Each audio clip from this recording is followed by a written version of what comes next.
तो नमस्कार दोस्तों। सट्टा बाजार के अनुमानों के अनुसार कांग्रेस को जबरदस्त फायदा होते दिख रहा है। जी हां, इस लोकसभा चुनाव साल 2024 में कांग्रेस को जबरदस्त फायदा होते दिख रहा है सट्टा बाजार के अनुमान के अनुसार, जो कि पहले सट्टा बाजार ही कांग्रेस को काफी कम आंक रही थी, लेकिन अभी जो नया लेटेस्ट रिपोर्ट आया उसके अनुसार कांग्रेस को काफी ज्यादा मुनाफा फायदा होते दिख रहा है। तो चलिए जानते हैं क्या फायदा हो रहा है और किस बात को लेकर चर्चाएं हैं। दरअसल बात यह है कि लोकसभा चुनाव जो साल 2024 में भारत में हो रहा है उसमें 543 सीट है।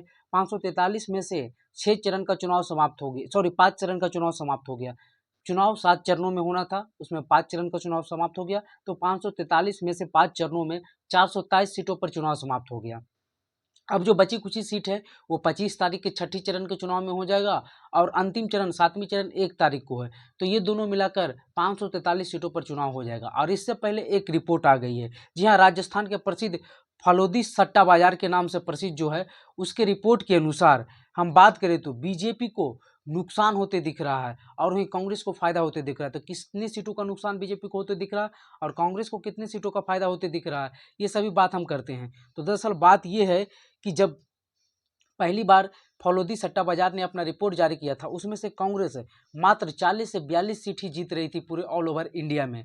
और बीजेपी है वो 300 प्लस सीटें जीत रही थी, 330 के लगभग, जो है पहले सट्टा बाजार के अनुसार, यही फलोदी सट्टा बाजार के अनुसार। लेकिन अब चुनाव के 5 चरणों के बाद जो रिपोर्ट आया उसके अनुसार बीजेपी को लगभग 30 से 50 सीटों का नुकसान होते दिख रहा है। यानी कि 280 से 90 सीट ही बीजेपी जीतते हुए दिखाई दे रहे हैं फलोदी सट्टा बाजार के अनुसार। और वही कांग्रेस की बात करें तो जो कांग्रेस है पहले 40 से 42 सीटों पर जीतते हुए दिखाई दे रही थी, वो अब 70 से 80 सीटों पर जीतते हुए दिख रही है पूरे भारतवर्ष में। वही हम बात कर ले पूरे एनडीए की, तो एनडीए जो पहले 350 प्लस दिख रही थी वो अब फलोदी सट्टा बाजार के अनुसार 335 से 40 सीटों पर जीतती हुई दिख रही। हाँ, लेकिन अगर अंतिम चरण में मतदानों की संख्या बढ़ी, परसेंटेज बढ़ा, तो फिर बीजेपी 30 से 35 सीट और ज़्यादा जीत सकती है। तो ये है रिपोर्ट के अनुसार। और आपको ये भी बता दें, जो हमारे पड़ोसी राज्य हैं यूपी में बीजेपी इस बार 62 सीटें जीतने का अनुमान लगाया जा रहा है। और वही हम बात कर ले बिहार की, तो बिहार में 32 से 35 सीट जो है एनडीए जीतने का अनुमान लगा रहा है पूरे बिहार में जो एनडीए है। और वहीं यूपी में 62 सीटें पर एनडीए जीत रहा है।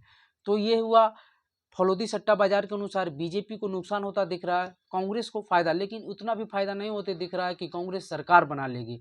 इसमें इस रिपोर्ट के अनुसार भी सीधा सीधे दिख रहा है कि बीजेपी अपने दम पर सरकार बना रही है। 280 भी सीट आती है तो बीजेपी अपने बहुमत का आंकड़ा आराम से पार कर लेगी। 272 का तो यही बहुमत का आंकड़ा।